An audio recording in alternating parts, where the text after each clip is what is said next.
pertanyaan juga yang masih bisa dibantu dijelaskan.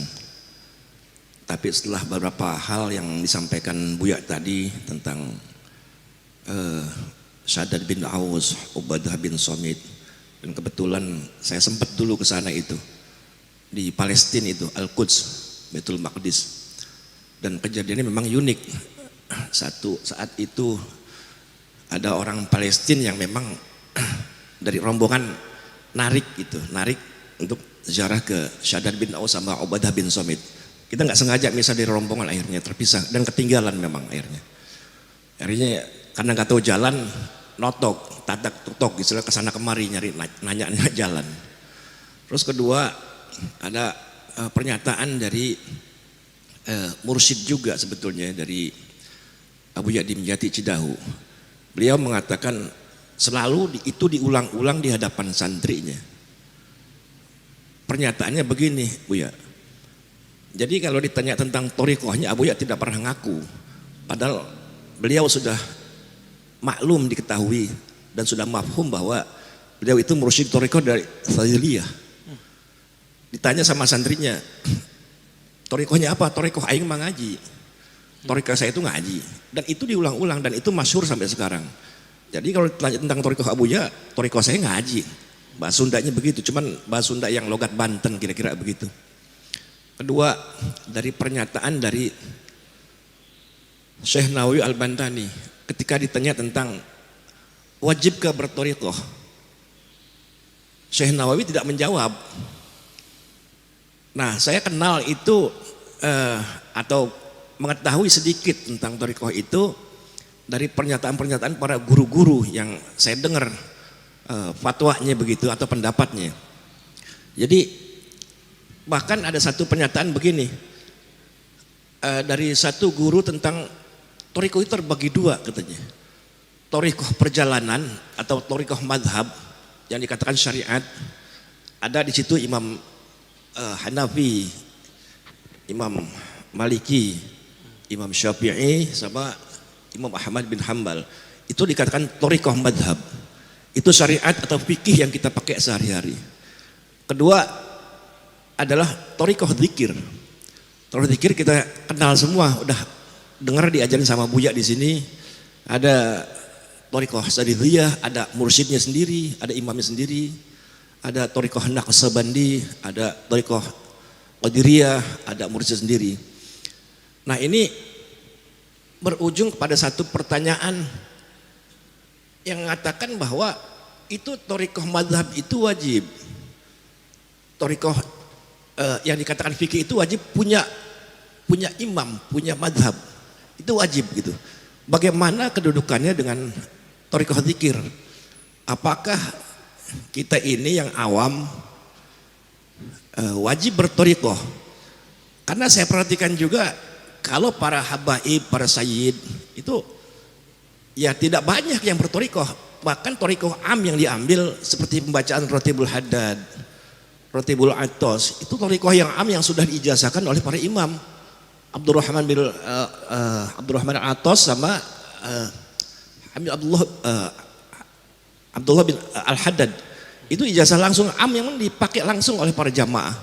Dan makanya banyak majelis-majelis zikir yang tanpa ijazah katakan, apalagi baiat yang dikatakan Buya tadi. Pertanyaan saya satu, kenapa juga para habaib juga nggak banyak yang berthariqah itu? Nggak banyak. Saya tanya langsung, Bib, kenapa itu para habaib? Ya kan saya udah ada datunya sendiri ngajakin rotib, baca aja rotib katanya begitu. Begitu Kiai. Baik. Makasih. Assalamualaikum warahmatullahi wabarakatuh. Pak Khairul ini pemain lama di thariqah ya. Saya akhirnya ketemu juga dengan murid Abu Yadim Yati. Sebelumnya 3 bulan lalu saya ziarah ke sana. Ya. Betul, beliau kalau ditanya thariqah Abuya apa? Saya dulu nggak tahu kalau beliau pernah ngomong begitu, karena kita di majelis kita jawabnya sama. Thariqah antum apa? Jawabannya sama. Thariqah saya taklim, ta'alum, ngaji. Saya baru dengar Pak barusan. Ternyata Abu Yadim Yati Kalau ditanya torikohnya apa, bukan Syazili, bukan Qadiri, bukan Naqsyabandi. Tapi jawabannya ngaji. Apa maksudnya? Beliau sedang mengajak, kalau ada orang belajar zikir, zikir itu kan sudah pakem, udah kaku, udah begitu-gitu aja. Orang yang zikir, kebakar Pak. Kalau dia cuma zikir, penawarnya adalah taklim. Jadi kenapa banyak, mohon maaf ya, orang belajar zikir kemudian jadi aneh-aneh karena dia nggak ngaji. Itu yang dimaksud oleh Abu Yadim Yati. Maka murid-murid beliau yang ngaji terus bertorikot pasti pada waras seperti Bapak. Tapi kalau yang cuma zikir-zikir doang, wah itu udah nggak jelas tuh. Jalan, rambut udah nggak keurus, kemana-mana, udah nggak jelas. Karena dia sudah masuk ke alam lain, dimensinya bukan dimensi ini lagi. Dan gak bisa balik, susah baliknya. Maka beliau menyindir orang-orang yang mencukupkan torikoh itu dengan hanya ngambil wirid, zikir, kebakar Pak. Zikir itu panas, coba aja zikir.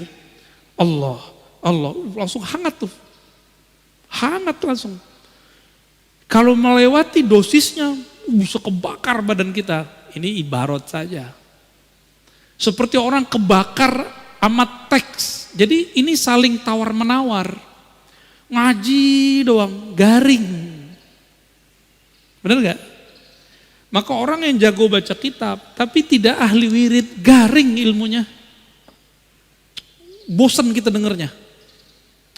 Ustadz ini ngoceh doang. Gitu. Kering, kita nggak merasakan sentuhan kolbunya. Maka ini harus dijamak, digabung.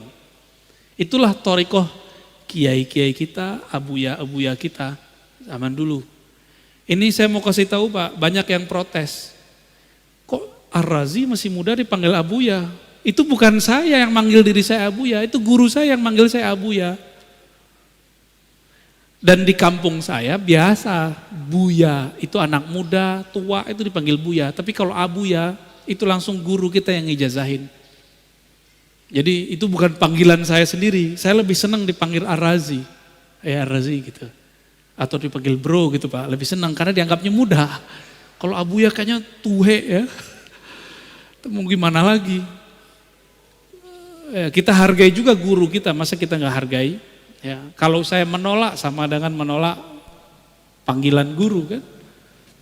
Dan itu gak dibuat-buat kan, antum manggil-manggil aja kan. Karena guru sudah bertitah, itu ridhonya guru. Ya.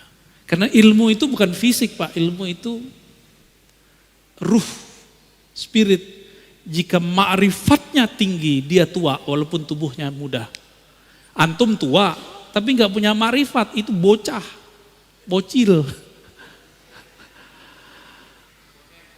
Bonek, ya, boceh kata orang Persia, bocah kata orang Betawi sama. Terus tadi tentang kok para habaib sayyid kok jarang bertorikoh. Antum baca buku namanya Al-Manhaj As-Sawi karya Habib Zain Sumait ya.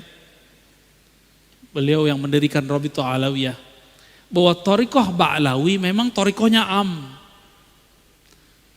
Makanya kalau Pak Khairul nanya, Beb, antum torikohnya apa? Ya pasti dijawab, atuk saya. Datuk saya sudah begitu. Cukup Pak, itu khas untuk para habaib. Kita nggak bisa begitu. Di darah mereka ada darah putih Rasulullah SAW. Maka mereka sedikit saja tasdik tentang abahnya, jidnya, itu langsung usul kepada Allah. Namun secara hukum alam, habaib tidak habaib kalau nggak ngaji ya jahil. Sama dengan orang biasa. Habib kalau nggak ngaji ya sama ke orang awam. Tapi kalau Habib ngaji, kita kalah langsung Pak. Kenapa kita kalah langsung? Karena dia punya mahabbah yang tinggi kepada jin-jinnya dan Sayyid al-alamin baginda Nabi Muhammad SAW. Kalau kita kan mencoba mencari rasa dulu, mencari rasa dulu. Tapi untungnya Nabi menyebutkan nasab itu ada dua. Ada nasab warasah, ada nasab jisim. Ahlu bait. Maka ahlu bait ini ada dua. Ahlu bait biologis. Bin. Asegab, Atos, Adat, Aidrus. Ada 200 ya. Berapa tuh? Banyak banget itu. Ada Al-Mahjub, ya, ada Bazara'ah, macam-macam. Saya ke Prancis ini ketemu Bazara'ah. Tahu-tahu orang mana Pak? Orang Makassar. Orang Makassar. Habibnya diganti pakai gelar Andi. Jadi Andi itu di Makassar dulu, itu pengganti gelar Sayyid Habib. Seperti di Banten diganti dengan Raden. Jadi sebenarnya Raden-Raden yang ada sekarang itu Sayyid Syarif. Namun ada yang jalur yang kuat, ada jalurnya dianggap kurang kuat oleh Robito Alawiyah, jalur Azmat Khan. Itu kurang kuat ya. Tapi kalau bagi saya semuanya zuriat Rasulullah saya hormat dan saya angkat tangan kepada mereka ya. Karena khawatir ini pesan Rasulullah sallallahu alaihi wasallam. Jadi memang ijazahnya Thariqah Ba'alawiyah itu am. Kalau mereka ngambil am, ya dapatnya am. Kalau mereka mengikuti jid yang aslinya, siapa jid aslinya? Sayyidina Ali. Sayyidina Ali ngambil talqin jamaah atau talqinnya khos? Tadi. Ngambil talqinnya khos. Fardi, berdua dengan Nabi. Maka Sayyid Habib yang ideal, dia punya guru spiritual yang mentalkin dia secara khas. Baru tergabung dalam dirinya Habib zahir dan batin. Kalau enggak, antum bisa lebih tinggi derajat kerohaniannya dari seorang Habib, bisa. Tapi jangan GR dulu. Dia punya jid namanya Ali, punya jiddah namanya Fatimah. Itu beres urusan mereka tuh. Punya Hasan wal Husain yang Nabi katakan Sayyidah Syababil Jannah. Jadi mereka kirim Fatihah aja atau salawat kepada Nabi, lalu keluarga Nabi. Langsung bergetar itu dirinya. Coba lihat Al-Habib Umar. Setiap salawat beliau sudah hanyut Pak. Hanyut beliau langsung. Karena cerita tentang jidnya beliau. Baginda Nabi Muhammad sallallahu alaihi wasallam. Namun hati-hati para habaib Sayyid ini jangan mengerdilkan rahmat Allah. Kan ada tadi jalur zuriat nur yang turunnya ke ulama meskipun bukan anak biologis Rasulullah. Makanya dulu para sadah, para asyraf, mereka juga berguru ke kiai-kiai yang bukan Sayyid. Kenapa? Mereka menganggap walaupun saya Sayyid, antum pewaris ilmu jid aneh gitu ngomongnya. Maka mereka pun juga ngaji kepada para masyaikh, para kiai yang bukan Sayyid. Karena pada hakikatnya pewaris Nabi itu bukan pewaris jisim saja, tapi al-ulama warasatul anbiya. Siapa saja yang ada nur khasyah, rasa takut kepada Allah di kolbunya, dialah pewaris Rasulullah yang sebenarnya. Meskipun tidak ada sayyidnya, tidak ada habibnya. Jika nanti dikumpulkan di hari kiamat, yang pertama Nabi panggil ya dia. Kira-kira begitu ya. Jadi kita nggak boleh suuzon Pak sama habaib, nanti suul adab Pak, gugur semua thariqat Bapak nanti, zikir-zikir Bapak hilang ntar, sholawatnya nggak nyampe. Nah, ini terakhir saya jawab, ada sebuah sholawat yang diajarkan Nabi, hadis Sahih Bukhari Muslim, apa kata Nabi?